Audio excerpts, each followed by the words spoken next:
अस्सलामुअलैकुम जी फ्रेंड्स। आज का जो हमारा टॉपिक है वो है isotopes, isotones, isobars, isomers, mirror nuclei. हम लोगों ने न्यूक्लियर फिजिक्स की सीरीज को स्टार्ट किया हुआ है, तो इसमें आज हमारे पास थर्ड वीडियो है। तो आइए इसको स्टार्ट करते हैं। बिस्मिल्लाहिर्रहमानिर्रहीम सल्लल्लाहु अलैहि मुहम्मद सल्लल्लाहु अलैहि वसल्लम। एक्चुअली इस वीडियो में हम एलिमेंट्स की जो क्लासिफिकेशन है वो हम करेंगे। ओके, तो सबसे पहले हम बात करते हैं आइसोटोप्स की। तो आइसोटोप्स में क्या होता है कि ऐसे न्यूक्लियाई जिसमें अटामिक नंबर क्या होता है, अटामिक मास क्या होता है, प्रोटॉन न्यूट्रॉन, ये तमाम बातें हमने पहले पिछली दो वीडियो में डिस्कस की हुई हैं, लास्ट वीडियो में। ओके, तो ऐसे यानी कि ऐसे एटम के अंदर न्यूक्लियाई या न्यूक्लियस जिसमें अटामिक नंबर सेम हो लेकिन जो अटामिक मास वो डिफरेंट हो, उनको हम आइसोटोप्स का नाम देते हैं। ओके, अब मिसाल के तौर पर जो हमारे पास ये देखें नाइट्रोजन है, ये भी नाइट्रोजन है, इसका अटामिक नंबर 7 है, ये भी 7 है, ये दोनों सेम अटामिक लेकिन जो मैस नंबर है वो डिफरेंट है। ये भी नाइट्रोजन है, ये भी नाइट्रोजन है, अटामिक नंबर क्या है, सेम है, लेकिन जो अटामिक मैस है वो डिफरेंट है। तो ये दोनों एक दूसरे के लिहाज से क्या है, आइसोटोप्स हैं। इसी तरह जो हमारे पास कैल्शियम है, ओके, ये अटामिक नंबर 20 है, इसका भी अटामिक नंबर क्या है, 20 है, लेकिन यहाँ के अटामिक मैस कितना है, या मैस नंबर या अटामिक मैस कितना है, 40 है, यहाँ 41 है। तो ये दोनों एक दूसरे के लिहाज से क्या है, आइसोटोप्स हैं। इसी तरह जो हमारे पास हाइड्रोजन है, हाइड्रोजन हाइड्रोजन और हाइड्रोजन है, ये one one one one proton one proton one proton, यानी कि अटामिक नंबर 1 1 1 तीनों का। लेकिन यहाँ जो अटामिक मैस है वो 1 है, यहाँ 2 है, यहाँ 3 है। तो ये एक दूसरे के लिहाज से क्या है, आइसोटोप्स हैं। मतलब क्या हो गया, इसको हम लेते हैं अटामिक नंबर सेम है तो अटामिक मैस का डिफरेंस है, मतलब क्या कि न्यूट्रॉन का डिफरेंस है इधर। ओके, तो अब अगर इसकी बात करें, इसमें देखें कि अगर हमने न्यूट्रॉन निकालना है तो अटामिक मैस को हम ए से शो करते हैं और अटामिक नंबर को हम जी से शो करते हैं। तो क्या है, 14 है, माइनस अटामिक नंबर कितना गया, 7 है। तो ये 7 न्यूट्रॉन है इसके अंदर। अब इसकी बात करें तो अटामिक मास 15 है और अटामिक नंबर कितना है, 7 है। तो 8 न्यूट्रॉन है इसके अंदर, 7 न्यूट्रॉन है और इसके अंदर 8 न्यूट्रॉन है, यानी कि ये एटम है, एटम में न्यूक्लियस है। तो इसमें इस केस में 7 प्रोटॉन है और 7 ही न्यूट्रॉन है। लेकिन इस केस में क्या होगा कि 7 प्रोटॉन है और 8 न्यूट्रॉन है, न्यूट्रॉन का कुछ चार्ज नहीं होता। ये हमारे पास क्या है, आइसोटोप्स हैं। ओके, तो अब तक जो डिस्कवर हुए हैं, जो 297 297 आइसोटोप्स अब तक स्टेबल हो चुके हैं, ये वो आइसोटोप्स हैं जो कि स्टेबल होते हैं। और जो अनस्टेबल आइसोटोप्स हैं उनकी तादाद 300 है जो अब तक डिस्कवर हो चुकी है। ओके, ये मेरे पास क्या हो गया, आइसोटोप्स हो गए। टर्म अच्छा, इसमें आइसोटोप्स में ये देखें कि जो इनकी केमिकल प्रॉपर्टीज होती है वो सेम होती है, लेकिन जो फिजिकल प्रॉपर्टीज होती है वो डिफरेंट होती है। क्यों? क्योंकि जो केमिकल प्रॉपर्टीज होती है वो अटामिक नंबर पर डिपेंड करती है। अटामिक नंबर दोनों का सेम है, लिहाजा केमिकल प्रॉपर्टीज सेम है, लेकिन जो फिजिकल प्रॉपर्टीज होती है वो मैस नंबर डिपेंड करती है यहाँ। तो ये डिफरेंट है, लिहाजा जो फिजिकल प्रॉपर्टीज है, मिसाल के तौर पर जो मैस है, मेल्टिंग पॉइंट है, बॉइलिंग पॉइंट है, फ्रीजिंग पॉइंट है, ये डेंसिटी, ये डिफरेंट होंगी। डन हो गया। तो अब सबसे पहले हमें ये पता होना चाहिए कि आइसोटोप्स को किसने सबसे पहले डिस्कवर किया था। तो ये एक हमारे पास थे रेडियो केमिस्ट थे, वो उनका नाम था फ्रेडरिक सोडी, ये नेम था। इन्होंने सबसे पहले आइसोटोप्स को डिस्कवर किया था और इन्होंने जो पेपर पब्लिश किया था आइसोटोप्स के मतलब वो दिसंबर 4 दिसंबर 1913 को डिस्कवर किया था, और इनको जो नोबेल प्राइज़ मिला था वो 1921 में नोबेल प्राइज़ मिला था केमिस्ट्री में। ओके, तो ये मेरे पास आइसोटोप्स के मतलब है। अब यहाँ क्वेश्चन किया जा सकता है कि वो उस एलिमेंट का नाम बताएं जिसके पास सबसे कम आइसोटोप्स हैं, और उस एलिमेंट का बताएं जिसके पास सबसे ज़्यादा आइसोटोप्स हैं। तो इसका आंसर ये है कि हाइड्रोजन के पास सबसे कम आइसोटोप्स हैं, और जो हमारे पास है सीजियम, या फिर जो हमारे पास है अल्लाह बड़ा आप लोगों का सीजियम और जीनोन, सीजियम एंड जीनोन, इन दोनों के पास जो आइसोटोप सबसे ज़्यादा है। ओके, सबसे ज़्यादा आइसोटोप इनके मतलब क्या, सबसे कम आइसोटोप इसके मतलब इसके पास है हाइड्रोजन के।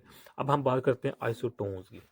तो आइसोटोन्स क्या कहता है हमें, आइसोटोन में क्या होगा कि जो अटामिक नंबर है वो सेम है, ओके, और जो अटामिक मास डिफरेंट वो तो आइसोटोप्स होता है। अब आइसोटोन्स है, आइसोटोन जो ऐसे न्यूक्लियाई या ऐसे एटम जिसमें न्यूक्लियस के अंदर जो नंबर ऑफ न्यूट्रॉन्स है वो इक्वल हों तो उसको हम आइसोटोन्स का नाम देते हैं। ओके, मिसाल के तौर पर ये कार्बन है, ये नाइट्रोजन है। ओके, तो इसका एटॉमिक नंबर कितना है? 6 का है। इसका एटॉमिक नंबर कितना है? 7 है। इसका मैस नंबर कितना है? ये एटॉमिक मैस 13 है। इसका कितना है? 14 है। तो अब यहाँ से हम न्यूट्रॉन निकालते हैं, ये जी है। तो एटॉमिक मास कितना है? 13 है। एटॉमिक नंबर कितना है? 6 है। तो इसमें जो 7 आ जाएगा, इसका मतलब क्या हो गया कि कार्बन के न्यूक्लियस के अंदर 7 न्यूट्रॉन पाए जाते हैं। अब नाइट्रोजन की बात करते हैं, ये है तो एटॉमिक नंबर 14 है, तो ये 7 है। तो इसका मतलब क्या हो गया कि नाइट्रोजन के न्यूक्लियस के अंदर 7 न्यूट्रॉन पाए जाते हैं। तो अब क्या है, ये दोनों क्या है? सेम है, न्यूट्रॉन सेम है। कार्बन के अंदर और नाइट्रोजन के अंदर क्या है? कार्बन न्यूट्रॉन सेम है। लिहाजा ये एक दूसरे के लिहाज से क्या है? आइसोटोन्स हैं। ओके, इसी तरह अगर एक और हम एग्जांपल लें, जो नाइट्रोजन है, जो ऑक्सीजन है, और ये है, तो इसके अंदर क्या है? ये मेरे पास क्या है? ये है। अब यहाँ न्यूट्रॉन निकालें, एटॉमिक मास कितना है? 14 है, और एटॉमिक नंबर कितना है? 7 है। तो न्यूट्रॉन कहाँ कितने आगे? 7 आगे।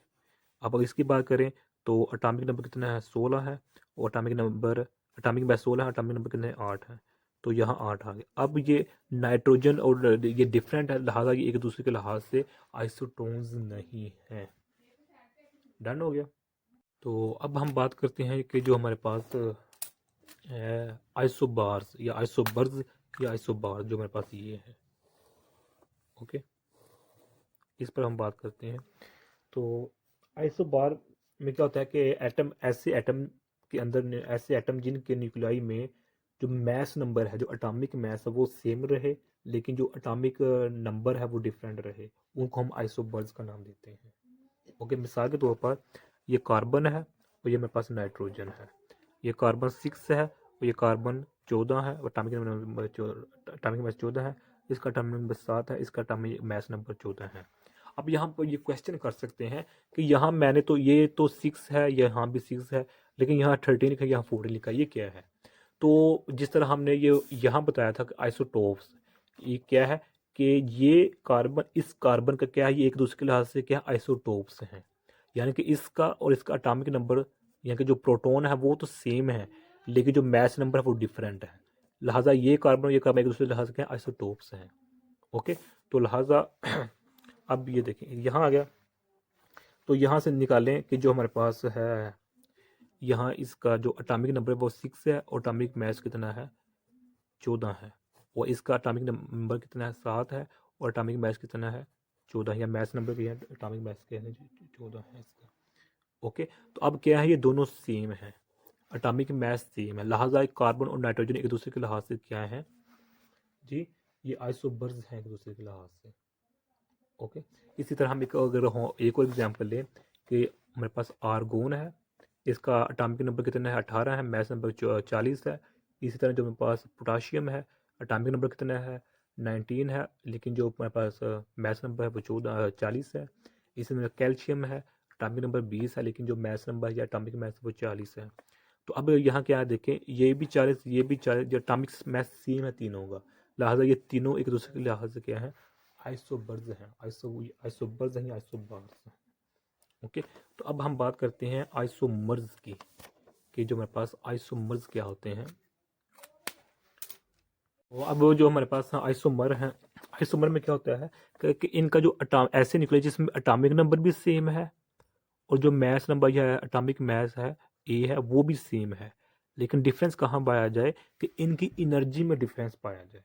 ऐसे न्यूक्लियस जिसमें एटॉमिक नंबर भी सेम हो दो एलिमेंट्स का, और एटॉमिक मास भी सेम हो, लेकिन एनर्जी डिफरेंस हो, तो उनको हम कहते हैं ये दूसरे लिहाज से क्या है? आइसोमर्स हैं। ओके, मिसाल के तौर पर अगर हम मिसाल फिनोल की मिसाल लेते हैं, मेरे पास फिनोल है, तो इसका स्ट्रक्चर हम ये बनाते हैं, ये हमने एफएससी केमिस्ट्री में जो 12th सेकेंड ईयर है उसमें हमने स्टडी किया हुआ है इस फिनोल को। ओके, तो यहाँ क्लोरीन यहाँ लगा हुआ है, लेकिन जो यहाँ क्लोरीन है वो यहाँ लगा हुआ है। तो ये हमारे पास क्या है, ये इनका दोनों का एटॉमिक मास भी सेम है और एटॉमिक नंबर भी सेम है, लेकिन क्या है, इनकी जो एनर्जी है वो डिफरेंस है एक दूसरे के लिहाज से, लिहाजा एक दूसरे क्या हो गए? आइसोमर्स हो गए। तो इसी तरह अगर हम इसकी और एग्जांपल लें, इसकी और एग्जांपल में क्या आ जाता है कि जो हमारे पास ब्यूटेन है, यानी कि ब्यूटेन को हम इस तरह भी लिख सकते हैं ना, एक ये ब्यूटेन है, इसमें CH3 ये है, और यहाँ भी H3C है, और यहाँ भी H है, और यहाँ भी H है। इसका नाम क्या है? ये सिस 2 ब्यूटेन है। ओके, अब ये कैसे है, क्यों कर है, इसको हमने डिटेल में नहीं जाएंगे। ओके, 2 ब्यूटेन है। अब इसी का जो आइसोमर होगा वो किस तरह होगा कि ये डबल बॉन्ड तो यही रहेगा, लेकिन ये और ये चेंज हो जाएंगे। यानी कि पहले ऊपर, या चलिए मैं पहले लिख लूँ। अब ये है 3 है और ये H है। पहले ये पहले दोनों ऊपर थे, अब एक ऊपर आ गया, एक नीचे आ गया है। तो अब एटॉमिक मास और एटॉमिक नंबर दोनों का सेम है, लेकिन अब क्या है, ये सिस हो गया, ये ट्रांस हो चुका है, ट्रांस हो चुका है। ओके, तो इन दोनों की अब एनर्जी चेंज हो चुकी है, लिहाजा ये भी एक दूसरे के लिहाज से क्या है, आइसोमर है। अगर अब हम बात करें कि जो हमारे पास है एन पेंटेन की, मिसाल के तौर पर पेंटेन है, 1 2 3 4 5 है। तो यहाँ भी हाइड्रोजन, यहाँ भी हाइड्रोजन, यहाँ भी हाइड्रोजन, यहाँ भी हाइड्रोजन, यहाँ भी हाइड्रोजन, यहाँ भी हाइड्रोजन, यहाँ भी हाइड्रोजन, यहाँ भी हाइड्रोजन, यहाँ भी हाइड्रोजन। तो ये क्या है, ये मेरे पास एन पेंटेन है, पेंटेन है। अब इसका जो आइसोमर होगा वो क्या होगा, अल्लाह प्रकार के 1 2 3 1 2 3 और 4 है हमारे पास, और यहाँ नीचे कार्बन। तो अब यहाँ हाइड्रोजन जोड़ दें, इधर भी हाइड्रोजन, इधर भी हाइड्रोजन, इधर भी हाइड्रोजन, इधर भी हाइड्रोजन, और इधर भी हाइड्रोजन, इधर भी हाइड्रोजन, इधर भी हाइड्रोजन। तो अब क्या है, एक दूसरे के लिहाज से क्या है, एटॉमिक नंबर दोनों का सेम है, एटॉमिक मास भी सेम है, लेकिन स्ट्रक्चर डिफरेंट हो चुका है। ये एन पेंटेन है, ये आइसोपेंटेन है। इसी तरह एक और इसका स्ट्रक्चर आता है, वो हमारे पास क्या है, उसको हम न्यू पेंटेन कहते हैं। यानी कि वो हमारे पास ये है, तो यहाँ भी हाइड्रोजन है, यहाँ भी हाइड्रोजन है, यहाँ भी हाइड्रोजन है। तो एक कार्बन ऊपर है और एक कार्बन नीचे है, तो यहाँ भी हाइड्रोजन, यहाँ भी हाइड्रोजन, यहाँ भी हाइड्रोजन, और यहाँ भी हाइड्रोजन, यहाँ भी हाइड्रोजन। तो ये न्यू पेंटेन है। तो अब क्या हो गया, ये इसका एक दूसरे के लिहाज से आइसोमर है, ये भी दोनों के लिहाज से आइसोमर है। तीनों का atomic mass, atomic number same है, लेकिन क्या स्ट्रक्चर डिफरेंट हो गया, एनर्जी डिफरेंट हो चुकी है, लिहाजा तीनों एक दूसरे के लिहाज से क्या है, आइसोमर्स हैं। तो इसी तरह हम इसकी एक और एग्जांपल ले सकते हैं। अगर प्रोपानॉल, मिसाल के तौर पर ये देखिए मेरे पास कार्बन कार्बन कार्बन 3 कार्बन है, तो यहाँ हमने लगा दिया हुआ है, तो हाइड्रोजन है, हाइड्रोजन है, हाइड्रोजन है, हाइड्रोजन है, हाइड्रोजन और हाइड्रोजन है, ये हमारे पास ये क्या है, प्रोपानॉल है। अब इसी का अगर हम आइसोमर की बात करें, तो अब यहाँ लगाने के बजाय यहाँ हमने ऑक्सीजन को लगा दिया, डबल बॉन्ड बना दिया है। तो यहाँ भी हाइड्रोजन, यहाँ भी हाइड्रोजन, यहाँ भी हाइड्रोजन, हाइड्रोजन हाइड्रोजन हाइड्रोजन। तो अब क्या है, ये प्रोपेन है, ये प्रोपानॉल है, ये प्रोपेन है, इसको या फिर इसको हम आइसोटोन भी कहते हैं। तो एक दूसरे के लिहाज क्या है, आइसोमर है। तो खैर ये काफ़ी इतना है इसके मतलब। अब आइसोमर की 2 टाइप्स हो सकती हैं, एक कॉन्स्टिट्यूशनल है, एक स्टेरो आइसोमर्स है। ओके, फिर उसके आगे आगे टाइप्स है, उसके हम डिटेल में जाना चाह रहे। अब हम आते हैं लास्ट पे, जो मेरे पास है मिरर न्यूक्लियाई। अब जो मेरे पास मिरर न्यूक्लियाई है, ये क्या कहता है कि एटॉमिक मास तो सेम है, लेकिन उसमें जो मेरे पास प्रोटॉन और न्यूट्रॉन है वो एक दूसरे के साथ इंटरचेंज हो जाते हैं। मिसाल के तौर पर ये मेरे पास बेरिलियम है, तो 4 है, 7 है, और ये मेरे पास लिथियम है, ये इसका एटॉमिक नंबर 3 है, मास नंबर कितना है, 7 है। तो दोनों का क्या है, एटॉमिक नंबर यानी कि एटॉमिक मास सेम है, यानी कि मास नंबर क्या है, 7 दोनों का है। लेकिन इसमें जो मेरे पास है प्रोटॉन वो 4 है, ओके, और जो न्यूट्रॉन है वो 3 है। लेकिन इसमें जो मेरे पास प्रोटॉन 3 है और जो मेरे पास न्यूट्रॉन है वो 4 है। अब ये क्या है, एक दूसरे के साथ इंटरचेंज हो सकते हैं। तो इस इंटरचेंजिंग के नाम को हम मिरर न्यूक्लियर के नाम देते हैं। जिस तरह मैं दिखा मिरर यानी कि शीशा, तो ऐसे न्यूक्लियर जिसमें जो एटॉमिक मास है वो तो सेम रहता है, लेकिन उनके जो प्रोटॉन जो न्यूट्रॉन नंबर है वो इंटरचेंज हो जाते हैं एक दूसरे के साथ, उसको हम मिरर न्यूक्लियर का नाम देते हैं। तो इसी तरह हम और एग्जांपल ले सकते हैं। मिसाल के तौर पर जो हमारे पास हीलियम है, ये हमारे पास है हीलियम, तो हाइड्रोजन है। तो अब इन दोनों का क्या है, एटॉमिक मास तो सेम है।